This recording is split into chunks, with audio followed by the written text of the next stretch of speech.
친구들 안녕! 베트남은 별다방도 시장 진출의 고전을 겪을 만큼 고유의 커피 문화가 잘 발달된 나라야.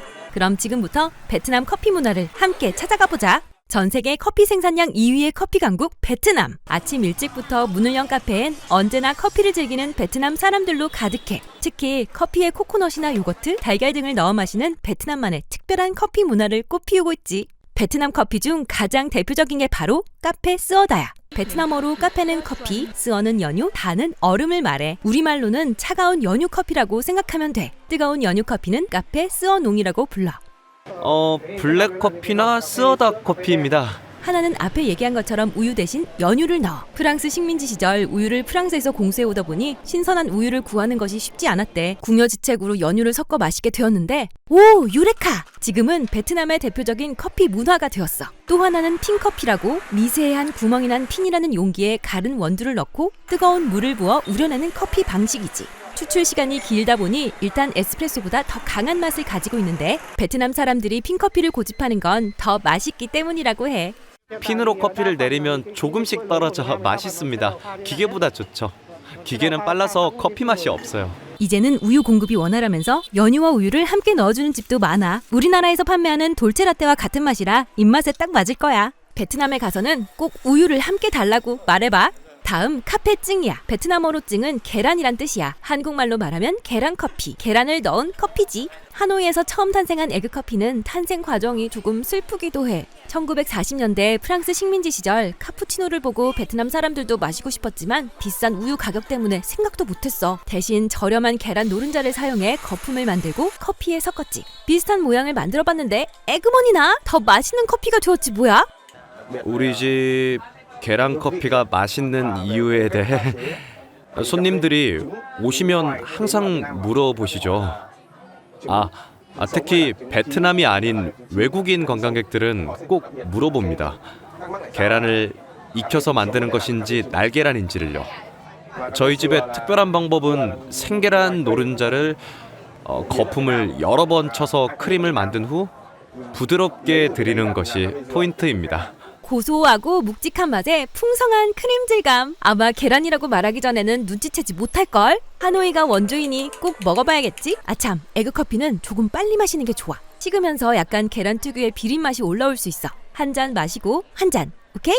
다음은 한국인들이 가장 좋아하는 베트남 커피 꽃두아야. 진하게 내린 베트남 커피에 코코넛 슬러시를 가득 얹어서 함께 마시는 베트남에서 가장 핫한 커피 중 하나지. 쓰디쓴 베트남식 커피 스어에 달달하면서 시원한 코코넛 슬러시의 조화. 베트남의 높은 습도와 열기를 한순간에 시원하게 만들어주지. 한국에도 생길 정도로 인기 있는 메뉴이지만 베트남을 이길 수는 없어. 꼭 하노이에서 즐겨야 제맛인 거 알지? 베트남 사람들의 부지런함과 도전 정신이 낳은 다양한 커피 문화. 아직 끝나지 않았어. 자, 베트남 현지인이 직접 추천하는 커피 메뉴. 에그커피, 코코넛 커피 다 마셔봤다면 이제 다른 커피도 즐겨봐.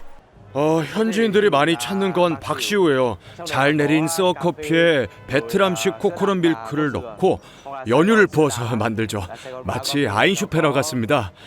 대부분 베트남의 아이스 밀크를 뜻합니다. 나는 현지인들이 많이 먹는다는 박시우를 시켰어. 코코넛 밀크에 연유를 넣어 만들었다는데 아인슈페너처럼 크리미한 맛이 부드럽게 넘어가더라고. 모양도 너무 예쁘고 완전 인스타 각이었지. 이렇게 하노이는 너무나도 맛있는 커피들의 천국이었어. 자, 그러면 오늘은 여기까지. 다음엔 어디를 함께 갈까? 친구들 안녕! 여행 중에서 식도락 여행만큼 행복한 기분이 있을까? 오늘 하노이에서 뭘 먹지? 걱정하지 마! 끝장로드가 베트남의 모든 음식 다 끝내줄게! 첫 번째는 베트남을 대표하는 전통 음식 쌀국수. 베트남에서는 퍼라고 불러. 퍼는 사골을 우린 국물에 쌀로 만든 국수와 고기를 넣고 만든 베트남의 쌀국수 요리야. 대표적으로 소고기와 닭고기가 있고 소고기 쌀국수는 퍼보, 닭고기 쌀국수는 퍼가라고 불러. 쌀국수는 조리 방법과 부위에 따라 맛이 조금씩 달라. 쌀국수를 먹을 때 맛있는 고기의 종류가 정말 많아요. 살짝 익혀 먹거나 푹 익혀 먹으면 다양한 맛을 즐길 수가 있죠. 마블링 적당히 해서 맛있는 고기와 가슴살처럼 기름기가 적은 고기. 가슴살은 담백하지만 좀 퍽퍽합니다. 최고급 맛을 느끼시려면 홍두깨살을 추천합니다. 보통 쌀국수 식당에는 스리라차 소스나 느엉맘, 마늘식초 등 다양한 소스들이 있지. 자신의 입맛에 맞추어 다양한 맛으로 즐기는 재미가 있어. 쌀국수를 먹을 때 사람마다 맵게 먹는 정도가 다 다릅니다. 그래서 매운 걸 많이 좋아하신다면 이 소스를 더 넣어 드세요. 저는 조금만 넣을게요. 다음에는 이 마늘 식초를 원하는 만큼 넣어 드세요. 훨씬 정말 맛있어질 겁니다. 하노이에도 3대 쌀국수집이 있는데 나는 그중에서 가장 유명한 퍼짜주엔을 갔어. 늦게 갔는데도 사람이 많았어. 퍼짜주엔 사장님께 쌀국수를 추천해달라고 했는데 세 가지 다요. 세 가지 다 너무 맛있습니다. 사장님 추천대로 3가지 다 시켜봤지. 들어가는 고기는 살코기를 기본으로 하고 추가로 들어가는 고기와 익힌 정도에 따라서 가격이 달라져. 퍼따이는 살짝 익힌 고기를 말하고 퍼씨는 완전히 익힌 고기를 얘기해. 퍼타이남은 살짝 익힌 고기에 양지살을 올려주는 고급형이라고 할 수 있지. 역시 소문대로 정말 맛있고 국물이 진짜 끝내줬어. 오랜 시간 푹 끓여낸 고기 육수는 간이 정말 잘 맞고 고기의 적당한 육향과 담백함이 잘 어우러져 좋았어. 한국에서는 만나기 힘든 맛이니까 하노이 간다면 꼭 먹어보길 바랄게. 두 번째는 쌀국수만큼이나 유명한 베트남 대표 음식 분짜야. 그릴에 구운 돼지고기와 국수, 신선한 채소를 달콤한 국물에 넣어 먹는 음식인데 지금은 베트남 전역을 넘어 세계에서 즐기고 있지. 하지만 분짜는 하노이에서 처음 먹기 시작한 음식이야. 미리 양념해둔 돼지고기를 숯불에 노릇노릇 구워서 준비하는데 어떻게 맛이 없을 수가 있겠어. 지금 다시 봐도 군침 난다. 맛은 완전 우리나라 돼지갈비 싱크로율 99%야. 그래서 한국인이라면 누구나 분짜를 거부감 없이 좋아할 거야. 분짜를 먹을 때는요, 3가지가 가장 중요합니다. 하나는 바로 완자예요. 완자는 고기를 다져서 만드는데 보통 다양한 양념들을 넣어 만들죠. 석쇠에 구운 고기랑은 모양이 좀 다르죠? 다양한 야채를 같이 다져서 만들기도 합니다. 다음은 숯불에 잘 구운 고기입니다. 숯이 정말 중요해요. 숯에 따라 맛이 정말 많이 변하죠. 마지막 하나는 바로 면입니다. 여기에 2-3가지 야채가 나오는데 상추 외에는 향이 있으니 약간 맛을 보고 좋아하는 야채를 선택하면 좋아. 고기, 야채, 달콤한 육수까지 정말 완벽한 삼합이지? 먹는 방법이에요. 아까 만든 다양한 채소가 든 소스에 잘 익힌 면을 조금씩 넣고 잘 구워진 고기를 소스에 푹 담그는 거예요. 한국이랑 정말 달랐던 것 중 하나는 분짜를 먹을 때 나오는 소스의 온도가 따뜻하다는 거였어. 집집마다 달랐지만 보통 베트남은 손님이 많은 식당일수록 따뜻한 소스가 나오는 걸 보면 분짜의 기본은 따뜻한 소스인 것 같아. 아참, 이거 알아? 베트남도 한국의 부먹 찍먹처럼 분짜 논란이 있어. 나는 고기국수 국물 다 따로 나오는 집만 다녔지만 어떤 곳은 한 그릇에 다 담아서 나온다고 하더라고. 과연 부먹 찍먹 논란 진짜야? 네. 담궈 먹거나 찍어 먹어요. 면을 한 번에 다 넣으면 미리 면과 고기가 담궈져 있을 때 면을 빨리 먹지 못하면 소스에 풀어지죠. 그러면 맛이 없어요. 찍먹이 무조건 맛있어요. 3번째는 베트남식 비빔면. 고소하면서 단짠한 맛이 일품인 분보남보야. 맛있게 볶은 소고기에 숙주, 상추, 땅콩, 샬롯, 튀김 등 다양한 야채와 고명을 듬뿍 넣고 쓱쓱 비벼서 먹는 쌀국수 요리야. 남부라는 뜻의 남보가 말해주듯이 베트남 남부의 대표적인 국수 요리야. 그냥 가볍게 먹어도 파스타 샐러드처럼 맛있지만 더 맛있게 먹는 방법 현지인에게 배워볼까? 이곳은 베트남 사람은 물론 외국인들도 찾아오는 아주 유명한 분보남보 집이죠. 베트남식 분보남보의 원조인 이곳은요, 오랫동안 푹 끓인 기름지고 진한 육수를 국수와 함께 먹는데 베트남식 소스인 느엉맘, 또 끓인 육수, 약간의 설탕, 그리고 미원을 잘 섞어서 먹습니다. 여기에 함께 더 먹으면 맛있는 사이드 메뉴들도 있는데 내가 지금부터 말해줄 테니까 잘 기억해둬. 먼저 바나나 잎에 싼 베트남식 소시지 램쭈어와 돼지고기 소시지 조, 둘 다 칠리 소스에 찍어 먹는데 짭짤한 맛이 분보남보와 잘 어울렸어. 자, 그러면 오늘은 여기까지. 다음엔 어디를 함께 갈까? 친구들 안녕. 베트남은 프랑스의 영향으로 빵 문화가 시작된 지 100년이 넘었다고 해. 우리나라가 80년 정도인 걸 보면 훨씬 오래되었지? 하노이에선 빵 덕후들이 숨 넘어가는 케이크부터 바게트까지 다양한 빵 문화를 엿볼 수 있는데 나는 오늘 베트남이 탄생시킨 또 하나의 세계적인 푸드, 반미에 대해서 알려줄게. 반미는 베트남어로 베트남식 바게트를 말하는데 바게트를 반으로 가르고 다양한 속재료를 넣어 만든 샌드위치로 세계 길거리 음식 베스트 10에 꼽힐 정도로 세계적으로 유명하고 맛있는 음식이지. 반미의 속재료는 주로 소고기와 베트남식 오리고기인데 베트남 사람은 소고기를 좋아하고 외국인은 오리고기를 좋아한대. 정확하진 않지만 대부분 외국인들은 이 두 가지를 먹어요. 닭고기나 베트남식 오리를 먹고 현지인들은 소고기에 계란 추가를 좋아합니다. 만약 고기를 먹지 않는 비건이라면 야채만 넣어달라고 하면 돼. 많은 반미 가게에서 비건 메뉴를 파니까 함께 즐겨봐. 아참, 베트남 사람들은 모든 반미를 샌드위치처럼만 즐기지 않아. 자신들의 입맛에 맞춰 다양하게 즐기는데 대표적인 것이 아침에 먹는 솥빵이야. 와인에 고기를 푹 끓여 진하게 만든 스튜에 반미를 찍어 먹는 스타일을 얘기해. 겉바속 쪽에 반미를 푹 찍어서 먹어봤는데 부드러운 빵에 진하고 간이 잘 든 소스가 잘 스며들어 너무 맛있었어. 혹시나 하는 마음에 사장님께 비법을 물어봤는데 비법은 못 알려주지 라고 하시더라고. 반미는 먹는 방법이 진짜 다양해. 샌드위치처럼 먹고 소스에 푹 담궈 먹을 수도 있지만 구워 먹는 방식의 반미 느엉이 있어. 반미 느엉은 버터와 꿀을 발라 그릴에 구워서 먹는 간식인데 달콤 바삭해서 현지인들에게 진짜 인기가 많다고 해. 최근에는 칠리 소스를 발라 약간 맵게 먹는 게 유행인데 확실히 현지인이 많은 동네에 가야 만날 수 있어. 자신들의 식문화를 창조해가는 하노이의 매력은 이렇게 끝이 없어. 이렇게 샌드위치로 먹어도 맛있고 그냥 먹어도 맛있는 반미. 비결은 바로 빵이 정말 맛있기 때문이야. 짜잔, 여기는 어딜까? 나는 실제로 반미 사장님께 부탁해서 반미를 만드는 빵 공장을 방문했지. 내일 판매될 반미를 위해 밤 10시인데도 공장은 바쁘게 돌아가고 있었어. 힘들지만 즐겁게 하고 있어요.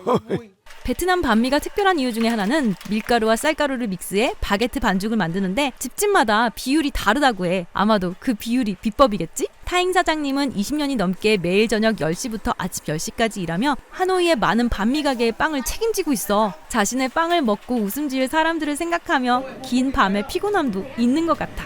사람들이 제 빵을 맛있다고 하니 저도 정말 기분이 좋네요. 베트남 거리 어디에서든 만날 수 있는 반미는 이렇게 베트남 사람들의 자부심으로 만들어지지. 그래서 바게트란 이름 대신 베트남어인 반미로 이름이 불리나 봐. 너도 오늘 너만의 베트남 여행을 즐겨보길 바랄게. 자, 그러면 오늘은 여기까지. 다음엔 어디를 함께 갈까? 친구들 안녕. 베트남은 예술과 문화 그리고 다양한 먹거리들이 넘치는 곳이야. 그래서인지 베트남 디저트는 맛과 멋 둘 다 너무 훌륭하지. 캐러멜 크림으로 만든 반프랑부터 시원하고 달달한 베트남 전통 스타일의 빙수 째. 아무래도 덥고 습한 날씨에 나라다 보니 달달하고 시원한 디저트가 발전해가고 있어. 그렇다면 우리 달달하고 시원한 베트남 디저트를 먹으러 떠나가 보자. 베트남 와서 꼭 먹어야 하는 디저트 2가지 얘기해줄게. 먼저 베트남의 남녀노소 누구나 좋아하는 디저트 베트남식 푸딩 반플랑이야. 카라멘이라고도 불러. 일종의 커스터드 푸딩인데 연유와 계란을 넣고 만들어서 진한 달콤함을 자랑하는데 먹다 보면 하나 두 개는 그냥 순삭이지. 가격도 한 개당 우리 돈 500원 정도로 주머니 가벼운 대학생 커플들에겐 필수 코스야. 이 집은 코코넛 아이스크림이 맛있어요. 푸딩도 당연히 맛있고 다른 집보다도 맛있으니까 꼭 드세요. 그리고 푸딩집에 꼭 함께 파는 단짝 친구 코코넛 아이스크림은 현지 하노이 사람이 추천하는 디저트야. 베트남 푸딩 반플랑은 하노이 호텔 등 다양한 곳에서 만날 수 있지만 나는 일부러 로컬 맛집으로 가서 현지인처럼 즐겼어. 나 28년 넘지. 와, 손님이 정말 많다고 생각했는데 28년이라니. 무슨 비법이 있을 것 같아 바로 물어봤지. 나도 처음 할 땐가 예전에는 완전 초짜였어. 초짜. 시간이 흐르면서 점점 적응을 했지. 아직까지 내가 먹는 걸 손님이 먹는다는 생각으로 열심히 만들어. 옹기종기 목욕탕 의자에 앉아 가족들, 친구들, 연인끼리 함께 푸딩을 즐기는 하노이 사람들. 그 모습에서 느껴지는 낭만과 신비로운 여유. 우리도 함께 즐겨보면 좋을 것 같아. 다음은 개인적으로 꼭 한번 먹고 싶었던 베트남 전통 디저트 째. 째는 일종의 한국 팥빙수와 비슷한 디저트인데 과일, 타피오카 젤리 등 다양한 종류의 토핑과 섞어 차갑게 먹는 베트남 국민 간식이야. 최근에는 아이스크림과 다양한 토핑을 올린 퓨전째가 하노이 사람들에게 제일 인기라고 해. 우리 집은 뭘 먹어도 다 맛있어요. 추천하자면 아이스크림 빙수요? 저희 집은 다양한 토핑이 정말 많아요. 손님들이 오시면 메뉴를 충분하게 설명을 하고요. 고민이 되신다면 혼합 빙수를 추천해요. 나는 모든 맛이 다 궁금해서 아이스크림째부터 요거트, 잭프루트, 두리안 빙수에 전통 방식의 째 등 정말 다양하게 주문했어. 전통째는 삶은 고구마와 콩등이 들어있어서 너무나 고소하고 마치 우리 팥 아이스크림 맛이야. 그리고 아이스크림째는 베이스가 코코넛 아이스크림이었어. 은은한 향과 달달함으로 제일 맛있었던 것 같아. 요거트와 잭프루트 빙수는 새콤달콤하면서 부담 없이 덜 달기에 자꾸 손이 가는 맛이었지.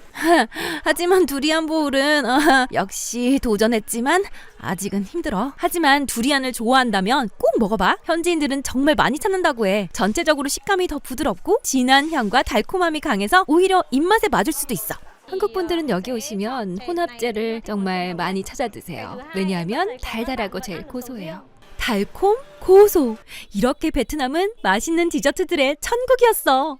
하노이의 무더운 날씨를 쉽게 이겨낼 수 있었던 비법은 아마 베트남 사람들의 정성과 노력이 담긴 달콤한 디저트 때문인 것 같아. 장인의 정성과 노력이 들어있던 하노이 디저트. 그분들 덕분에 여행이 더 달콤했던 게 아니었을까? 자, 그러면 오늘은 여기까지. 다음엔 어디를 함께 갈까? 친구들 안녕. 하노이의 낮은 활기차고 재미있는 게 참 많아. 그런데 밤은 더더욱 낭만적이고 아름다운 것들로 넘쳐. 그럼 오늘은 하노이의 밤을 함께 즐겨보자. 우리가 처음으로 같이 가볼 곳은 하노이 최고 핫플레이스, 바로 맥주거리야. 여행 끝에서 즐기는 시원한 맥주 한 잔. 캬, 생각만 해도 기대되는 맛이야. 하노이에서는 현지 맥주로 즐겨보면 어떨까? 하노이 맥주는 베트남 북부 하노이를 대표하는 맥주로 탄산감과 특유의 쌉쌀한 끝마무리가 특징이야. 하노이의 명물이라고 하면 매력적인 하노이 맥주가 있죠. 하노이 맥주는요, 생맥주와 병에 든 맥주, 캔맥주로 특징이 다 다릅니다. 생맥주는 조금 싱거운 편이고 병맥주가 탄산이 더 많아서 많이 찾아요. 하노이 맥주거리는 과거 맥주 양조장이 있던 거리로 지금은 양조장은 없어지고 대부분 식당과 상가로 바뀌었어. 좁은 공간에서 다닥다닥 붙어서 마셔야 하기 때문에 편하진 않지만 그 자체로 낭만적이고 어둑해질 무렵 가게에서 새어나오는 불빛이나 인산인해를 이루는 관광객들로 인해 좀 더 로컬스러운 여행을 함께 즐길 수 있어. 그리고 왠지 좀 취하고 싶은 날 있잖아? 그래서 베트남 젊은이들이 맥주 이외에도 찾는 술이 있냐고 물어봤지. 달리고 싶을 때 보드카에 레드불을 섞어서 마시거나 아니면 사이다를 섞어 마셔요. 콜라를 섞어 마시기도 하고요.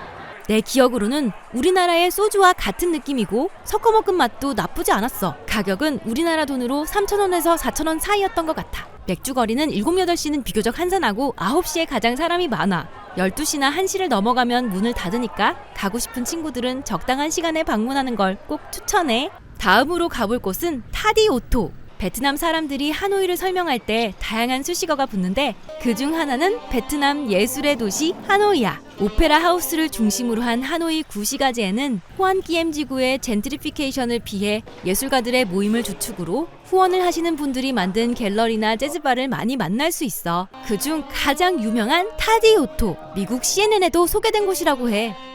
타디오토는 하노이에서 시작한 지 15년 정도 됐어요. 갤러리나 예술을 위한 공간으로서 말이죠. 이 자리에서만 10년 됐습니다. 타디오토는 강렬한 붉은색을 쓴 창틀로 외관을 장식해서 유럽의 노천바 느낌이 나고 간단한 음식들도 먹으면서 음악을 즐길 수가 있지. 가게 안은 온통 예술을 사랑하는 다양한 사람들로 가득 찼고 모두들 공통의 관심사를 가지고 즐거운 시간을 보내고 있었어. 타디오토는 예술을 위한 공간입니다. 우리는 콘서트나 갤러리를 많이 진행했죠. 또한 베트남 커뮤니티의 여러 가지들을 소개하기도 합니다. 그리고 많은 전문가들이 방문하십니다. 건축가, 언론인, 대사나 외교관들 방문하셔서 소통을 하죠. 옷이나 신발들을 자랑하러 오는 그런 곳은 아닙니다. 사람들을 만나며 예술과 문화를 즐기는 곳이죠. 타디오토 한쪽에는 작은 무대가 마련되어 있어. 마침 내가 갔을 때 베트남 최고의 색소폰 연주가인 바오롱, 피아노, 드럼, 첼로의 점프포 재즈 뮤지션들이 저녁 8시부터 공연을 한다고 해서 완전 신이 났어.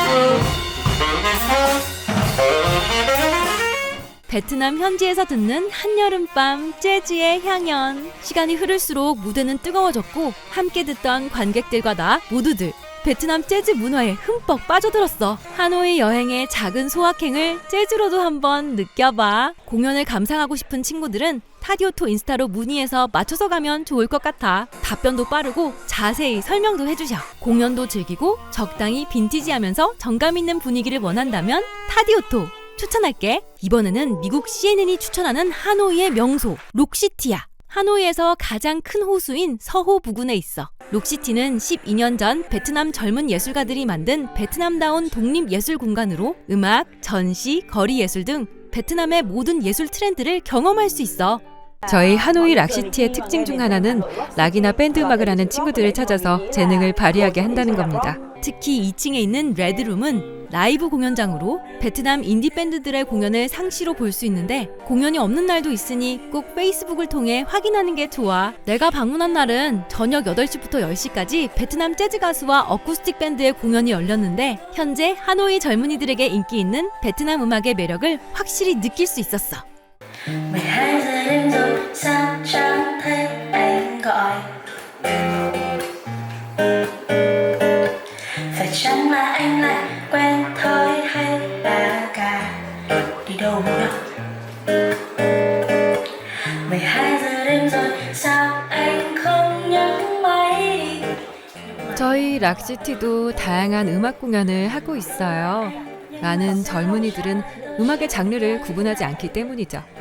락이나 인디 음악 등 많은 음악들을 듣고 또 좋아해요. 이렇게 하노이의 밤은 예술과 낭만 그리고 젊음이 한데 어우러진 낭만적인 곳이었어.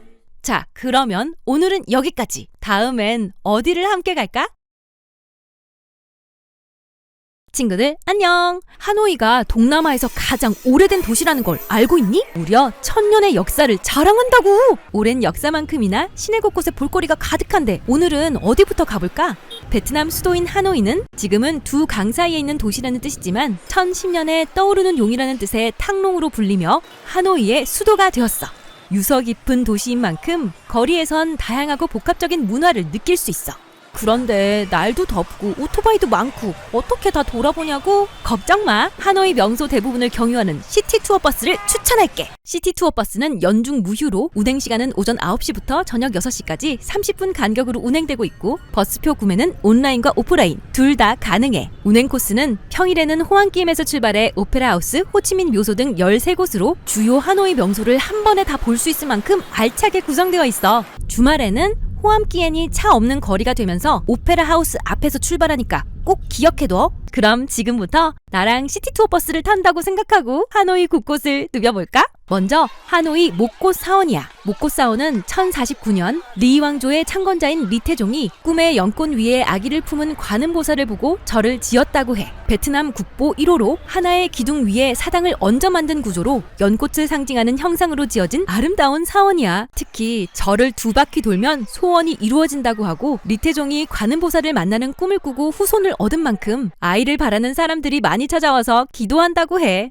우리나라 국보 1호가 남대문이니 작은 사원에서 느껴지는 역사적 가치가 엄청난 것 같아. 목꽃 사원은 시티 투어 버스를 타면 입구 앞에 정차하니 쉽게 찾을 수 있어. 하지만 너무 짧은 옷을 입으면 방문하기 어려우니까 목꽃 사원을 구경하려는 친구들은 참고해줘. 입장료는 없지만 운영 시간은 오전 8시 30분부터 오후 4시 30분이니까 너무 늦지 않게 방문하는 게 좋을 것 같아.